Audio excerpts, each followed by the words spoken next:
Welcome to another deep dive.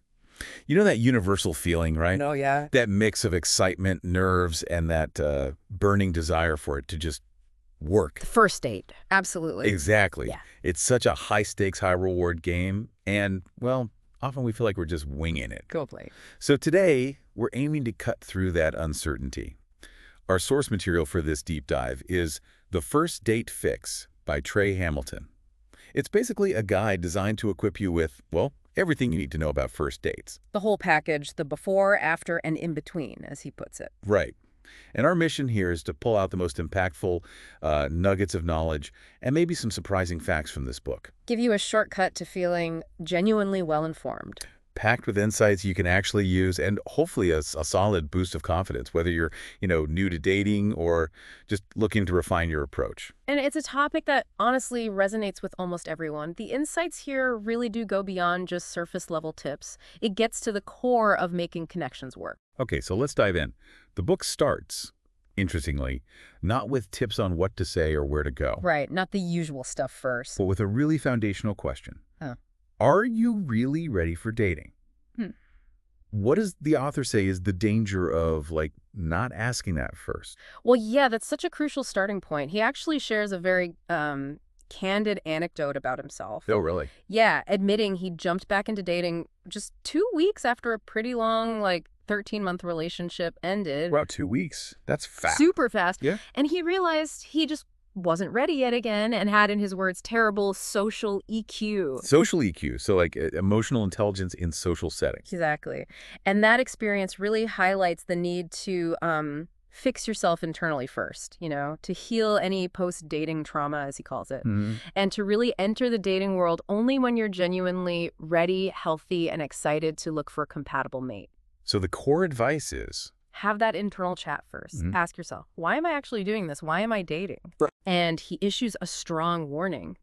Don't date to make someone jealous or to kind of win after a breakup. He says it's just beneath you. that's powerful. And yeah, probably often overlooked. So, okay, once you've done that crucial internal work, the book jumps straight into the, undeniable reality of modern dating. Yep, online platforms. How has that landscape really shifted, according to him? And what does he say about how common online dating is now? Well, back in the day, as they say, Uh-huh. dating was more about meeting people through friends, college, coffee shops, maybe church, those kinds of places. All the ways. And while those still exist, the book really points out that online dating is now the different variable and definitely the easier option that's presented itself. Easier maybe, but different for sure. Definitely. He even cites the NYU Dispatch, suggesting that avoiding tech actually holds you back in learning and just in society. Huh. Interesting point. And the numbers are pretty striking. The book states 40% of Americans use online dating already. 40%. And he projects it'll hit 50% or even more by 2025. Wow. It also mentions a slight gender imbalance, 52% men, 48% women using it. Ah, which might explain why women often get, flooded with messages. Exactly, that plethora of messages he talks about. Okay, that makes sense. But what really caught my eye was the desirability data.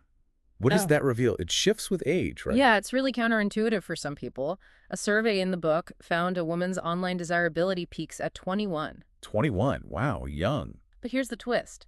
At 26, women actually have more online pursuers than men do. Okay, interesting. But then conversely, by age 48, men apparently have twice as many online pursuers as women. Whoa. That really flips the script on common assumptions, doesn't it? It absolutely does. It shows desirability on these apps isn't static at all. It shifts quite a bit with age, urging you to maybe rethink your strategy as you get older. Definitely food for thought. Yeah. Now, the author notes that a lot of people kind of turn their noses up at online dating. Yeah, like they feel they're in a better social class or something if they don't use it. Right. But he uses that fantastic McDonald's analogy. Can you share what does it say about perception versus reality? Oh, it's brilliant. He basically says, people like to rag on McDonald's, swear they never go, the food's trash. Uh-huh. Yet there are always lines of cars in the drive-thru, you go. So It's just a playful but really accurate way to show that gap between what people say and what they do. So why do people say they avoid it then? Well, reasons he mentions include maybe being in a long relationship before apps blew up, or having a really terrible past experience. Understandable. Or just believing that, a stronger connection happens if you meet someone IRL in real life. Seems like a classic case of perception, maybe not matching reality for everyone. Yeah. But, okay, well, tech gives us more options. Far more romantic partners than ever before, yeah. It also creates these rigorous minefields. Yeah. What's the biggest minefield, according to the author? Oh, definitely dishonesty on profiles, hands down. How bad is it? The book shares a pretty shocking statistic. 53% of people lie. Over half. Wow. What do they lie about? Mainly three things: their age, their weight or height, and their job. The big three. Yep. And he tells this, horror story where a friend's date literally just ran off. Realized her profile pic was a super old, 6-year-old Facebook angle headshot. Didn't look like her at all. Ouch. That's brutal. So the takeaway is crystal clear. Just be real. Authenticity right from the start is crucial. Okay, so we've covered readiness, the online world. Now the book shifts to first impressions. Big topic. What's the core message about how we present ourselves? He really hammers this home. The first impression always matters. Always. And he backs that up. Yeah, he cites that stat about hiring managers. 85% know if they'll hire someone in the first 10 minutes. 10 minutes. And he says pretty powerfully, the first encounter could be the difference between a soulmate and a terrible date. Wow. High stakes again. And it's not just common sense. It's deep-seated. He mentions Professor Frank Bernieri's slicing methodology. Slicing methodology? What's that? It basically means we make these incredibly quick assessments, judgments about someone just seconds after meeting them. Just seconds. That's kind of scary. It is. It shows how fast we process things.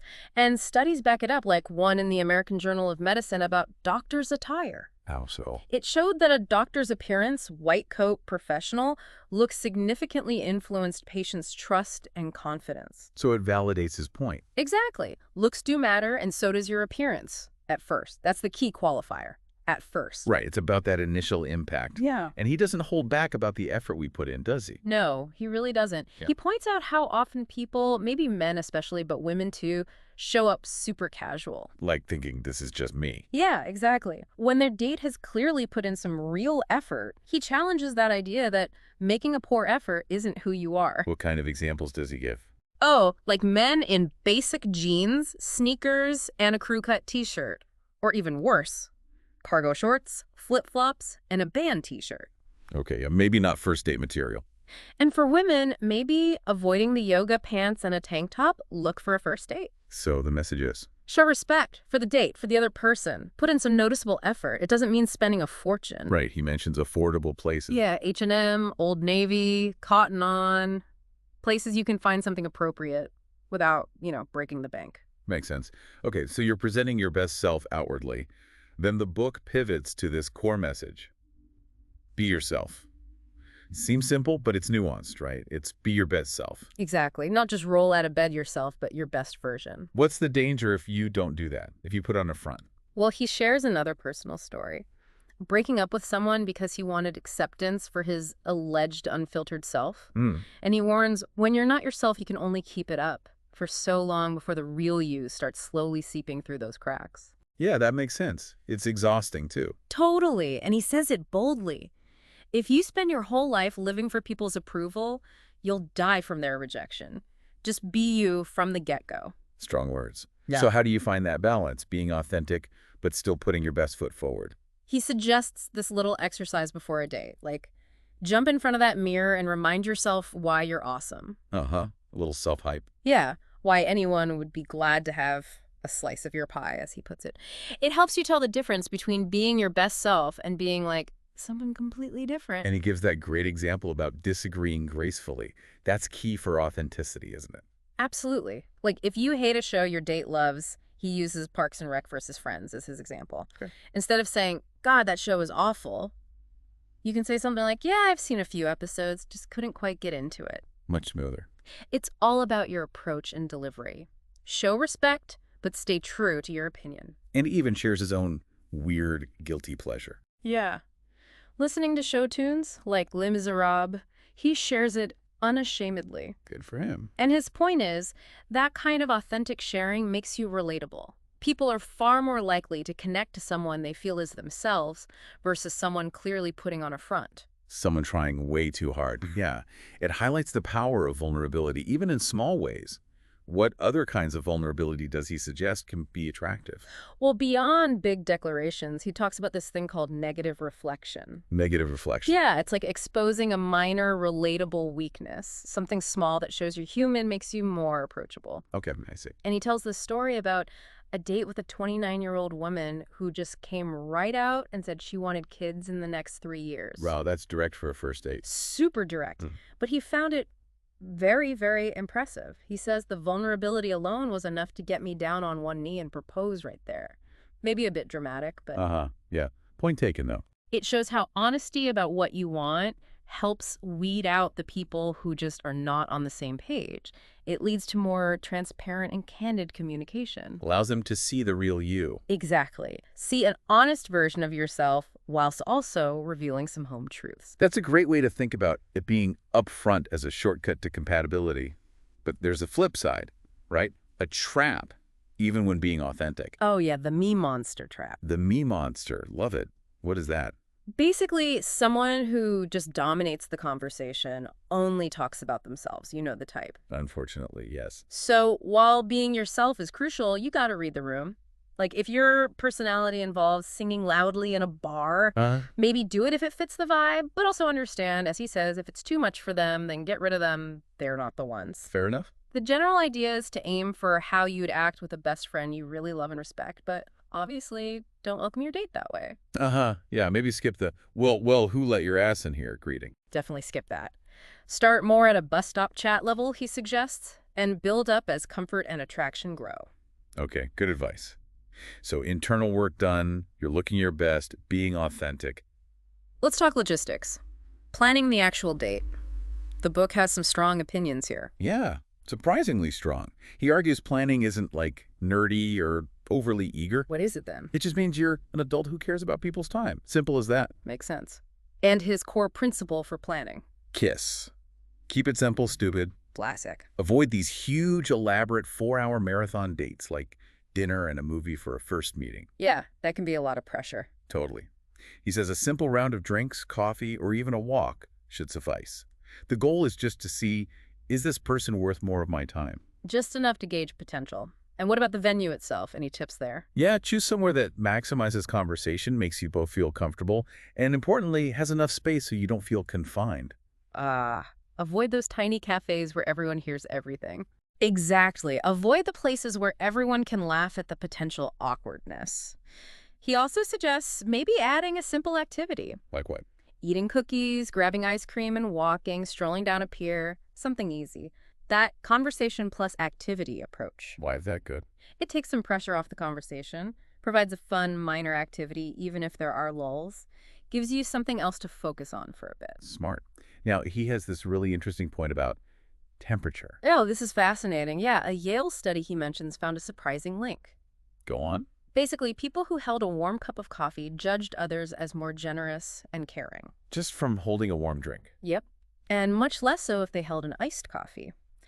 Our brains, specifically the insular cortex, actually connect physical warmth with emotional warmth. Wow. So the advice is? Have your date in a warm place. Physical temperature literally adds to how we perceive others and affects our own behavior too. That's wild. A subtle but potentially powerful factor. What about originality in planning? Yeah, he suggests being original and flexible, like invite someone to something you were going to do anyway. Example. Hey, I'm going to the farmer's market this Friday. Want to come with me? Something like that. Why is that a good strategy? He calls it a win-win situation. It's public, usually weatherproof. It shows your actual interests. And even if there's no romantic spark? You still had a good time doing what you planned to do. Plus, he really emphasizes being flexible and considerate of their time. Right, he rejects that selfish advice. Yeah, that if they really care, they'll work around your schedule stuff. He's blunt. No one owes you anything. Be considerate. Good reminder. Okay, so you're on the date now. Conversation. This can make or break it, right? And it's not always intuitive. Definitely not. He even admits he used to turn into a borderline narcissist on dates. Points for honesty. Right. It prompted him to buy, 5 books on communication. Wow. So what's his main principle for good conversation? It's a turn-taking exercise, simple but crucial, not a one-sided interview. Where one person feels like a 1-hour shrink. Yeah, exactly. And he has a list of things not to say. Big ones. Like what? Give us some examples. Okay, first off, I'm so nervous right now. Oh, but people feel that. They do, but he says it nullifies and kills any immediate attraction. Might land you in the friend zone? He compares it to a job interview you wouldn't highlight your insecurity. Okay, fair point. What else? Venting about work or annoyances, like no one cares about how mean your boss is. At least not yet. Save it. Too soon for baggage. Definitely. Also saying things like, you're way cuter, hotter, more attractive than me. Yeah, that just screams insecurity. Instantly kills your value, he says. And maybe avoid saying, sorry, I usually don't tell people what area I live in if you've already agreed to meet them there. Kind of weird timing. True. And he has a really strong take on that common phrase, I'm just looking to meet new people, nothing serious. Oh, yeah. He calls it one of the most transparent, overused, and insincere phrases. Ouch. What does he compare it to? Like someone on Pornhub claiming they're just there for the plumber reviews, basically disingenuous. Haha. Okay, vivid. So be honest about intentions instead. Exactly. It helps weed out the people who just are not on the same page. And another big one, avoid political arguments. Tricky territory on a first date. For sure. If they say something you disagree with, he advises don't react and go on the counteroffensive. So what do you do? Ask questions. Try to understand where they're coming from. He uses this analogy about reckless male driving to caution men, especially against preaching opinions too early. Says it's very unattractive. Focus on understanding, not winning. Okay, so lots of things to avoid. What about things you should talk about? Strategic points. Yeah, he suggests delaying the job talk. Don't lead with, what do you do? Let them bring it up. Right. He argues it's better to cultivate a deep lust for life, do new things, maybe slightly scary things, find hobbies, become genuinely interesting. Focus on passions instead. Exactly. Ask things like, what's the best part of your job? Or deeper stuff like, what's something you've dreamed of doing for a long time? Why haven't you done it? Getting beyond the surface level. Totally. The book even provides a list of these deeper questions aimed at fostering a intellectual and sapiosexual connection. Sapiosexual attraction to intelligence. Right. Questions like, what's the greatest accomplishment of your life? What's your most treasured memory? If you knew you'd die in a year, would you change anything? Those are deep. How many should you have ready? He suggests maybe 10, 15 pre-date questions, not like an interrogation, but to have options. Good idea. And simple check-ins, too. Yeah, definitely. Just genuine things like, how was your day or how was work? Shows you're a real person, seeing them as more than just an app profile. Crucial. And it's not just what you say, but also reading their signals, right? How does the book suggest we do that? Pay close attention to verbal cues. Like if they're speaking with loud and rapid speed, using words like absolutely, definitely, we, us.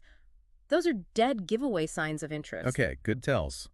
And signs of disinterest. More carefully crafted responses, words like maybe, I guess, sure, perhaps, that suggests they're still on the fence. So don't write someone off immediately if they seem hesitant. Right. He suggests giving someone at least 2 to 3 dates to really figure that person out. Good advice. Now, beyond words, there's the whole nonverbal side. Eye contact, body language. The book emphasizes this a lot. Huge emphasis. He quotes Peng Liyuan saying, eyes are the windows to the soul, and that you can see through someone in like 7 seconds of eye contact. 7 seconds. Yeah.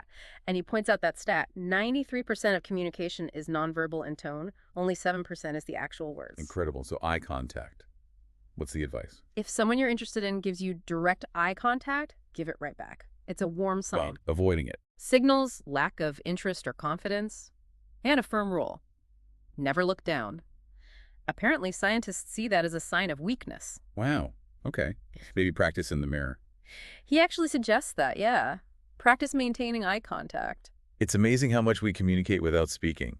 Yeah. What about general body language? Yeah, that roving cliche, as he calls it, is insane because body language accounts for so much. So how should your body language be? Chill, relaxed, chillaxed, and very open. Make the other person feel comfortable and welcome. In personal space? Maintain about a forearm length distance. Don't get too close, but don't be too far. It's not about manipulation, he stresses. Right. What's the goal then? It adds another dimension for connection.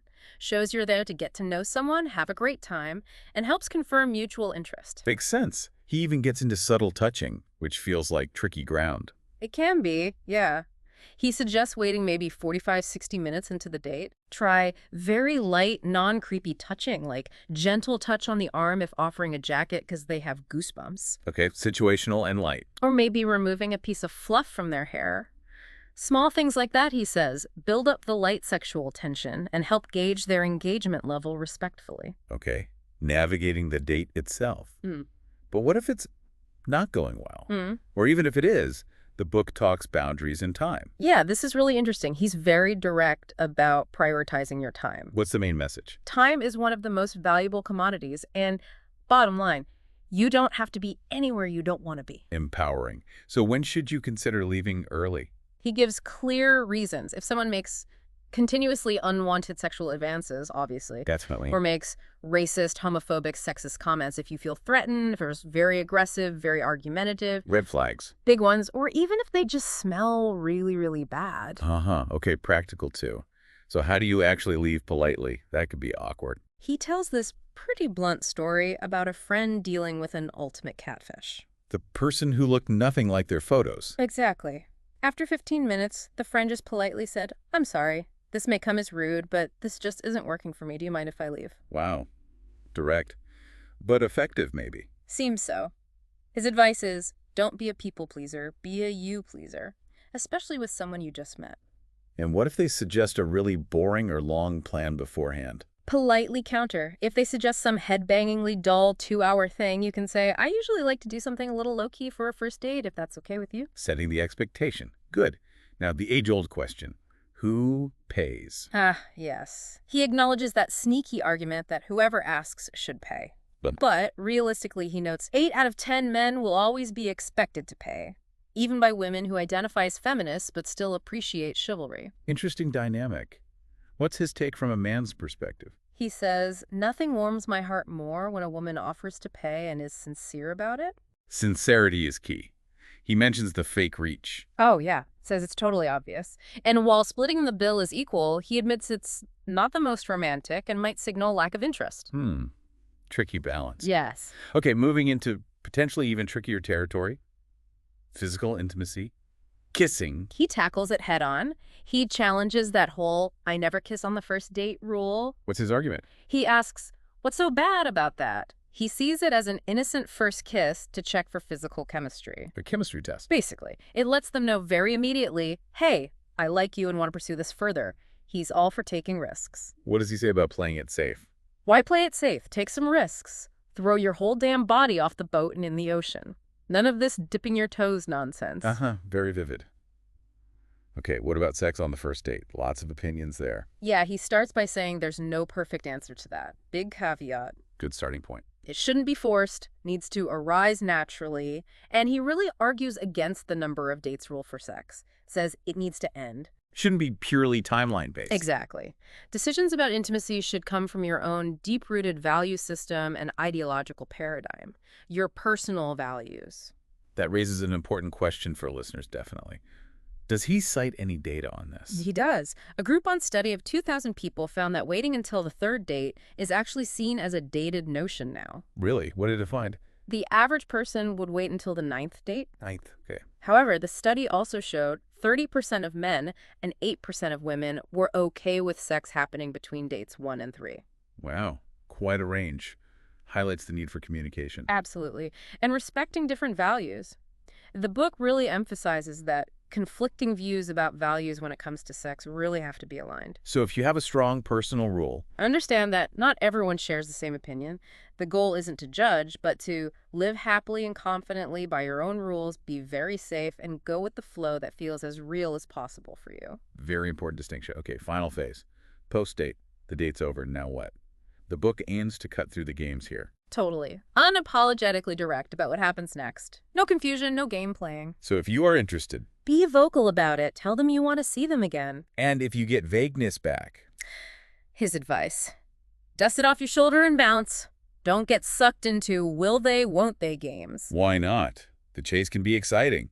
But he argues once that game-based chase is over, the fire often disappears because it wasn't built on genuine connection. Good point. His line is, if you don't manifest what you want, you'll never be in a good position to get it. Be direct. Okay. What about the flip side? You're not interested. How do you reject gracefully? First, he says, don't be cocky enough to assume they're interested just because you aren't. Good point. Humility. Then just a polite, it was nice to meet you tonight, thanks for your time. And if they express interest in seeing you again? Politely thank them, let them know you'd maybe like to be friends, only if that's actually true, of course. What not to say? Avoid condescending stuff, like good luck out there, or happy hunting. He compares it to getting a generic job rejection email, just makes you feel pissed. Yeah, nobody likes those. Okay, what about dealing with being flaked on? That happens a lot. Oh yeah, unfortunately common. His perspective is pretty blunt. Which is? If someone cancels last minute, especially right before the date, his view is, if someone really wants to do something, they would. He uses an analogy for this too, right? The Bill Gates scenario. Yeah. If Bill Gates offered you $1 million for coffee, you'd crawl there with the flu, right? Haha, probably. So people make time for what they truly prioritize. That's the idea. So if someone flakes, his recommended response via text is, I'm sorry to hear that. I was looking forward to meeting you, but if you're not interested anymore, that's okay too. Correct again. What are the likely outcomes from sending that? A few possibilities. One, they respond genuinely, apologize, and reschedule properly. He says they might be worth one more shot. So, scenario 2. They just don't respond at all. Ghosted. Right. And 3. They give more excuses, but don't actually suggest a new specific date, time, or place. He calls this person a jabroni who is wasting your time. A jabroni. Okay. And what response should you avoid when flaked on? Avoid just saying no worries. He calls it guarded, says it gives no closure, and you're only fooling yourself if you actually did care. Authenticity helps personal growth, even here. That makes sense. So the book kind of brings us full circle, ending with mindset and resilience. Dating can be tough. Absolutely. He acknowledges many people carry past hurt, feeling like a kicked dog who flinches expecting another blow. Yeah, the jadedness is real. He mentioned seeing it on profiles. Yeah, things like, don't ask me for sex, I'm sick of being used, you ain't getting a free date out of me. You see that stuff. So what's his advice for overcoming that? Core message. Do not force your previous emotional pain onto someone new. Their trust issues, your intimacy concerns. It's dangerous and not fair. No one wants to start things off as an emotional counselor. You have to enter each new situation in good faith and try to drop your emotional guard. Not your safety guard, he clarifies, but the emotional walls. Try to see the good. Yeah. Look at the individual with a brand new pair of eyes and imagine all the good in them. It's about resilience, really. Learning from experiences. Exactly. You can't make an omelet without cracking some eggs. Learn and grow from all interactions, good or bad. So shift your mindset before the date. Right. He suggests affirming to yourself, no matter what happens, I commit to trying to have a fun experience and I will learn something about myself. Yeah. That complete mind shift, he says, can make for an exciting first date. That's a great perspective shift. He also talks about changing your type if it's not working. Yeah, simple advice. Change it up a bit. Look beyond just immediate physical attraction. Focus on Characteristics that might be far more beneficial down the line. Consider their intellectual level, their life choices, their decisions, deeper compatibility. And finally, taking control, not just waiting for signals. Absolutely. He mentions reading like 67 articles on who asks who out and finding they mostly reinforced old gender roles. So his conclusion. Powerful. If you want something, go out there and get it. Man or woman, take a chance. Gender roles be damned. Love that. Take initiative. Yeah. And the book ends with real encouragement. Never give up. Consistency is the mother of all learning. And just affirming you are worthy of love, that you are a gorgeous individual because you are. Wow. That's a great note to end the advice on. We've really covered a lot from the first date fix today. We really have, from readiness to online profiles, appearance, authenticity. Conversation skills, nonverbals, boundaries, the post-date stuff. Clarity, resilience. The core themes seem to be authenticity, setting respectful boundaries, being proactive, and just keeping a resilient mindset through it all. Definitely. And the book leaves us with this really provocative thought. You are clay who is being molded into that perfect sculpture for the people that actually matter. I like that, the idea that every experience shapes you. Exactly. It suggests every dating experience, even the bad ones, the challenging ones, They're part of your transformation. Mm-hmm. So what if you truly embrace that perspective? Seeing every date not just as maybe finding the one, but as a step. Yeah, a deliberate step in becoming that perfect sculpture for the person who will genuinely appreciate all of you. How might that change how you approach the nerves, the rejections, even those jabroni dates?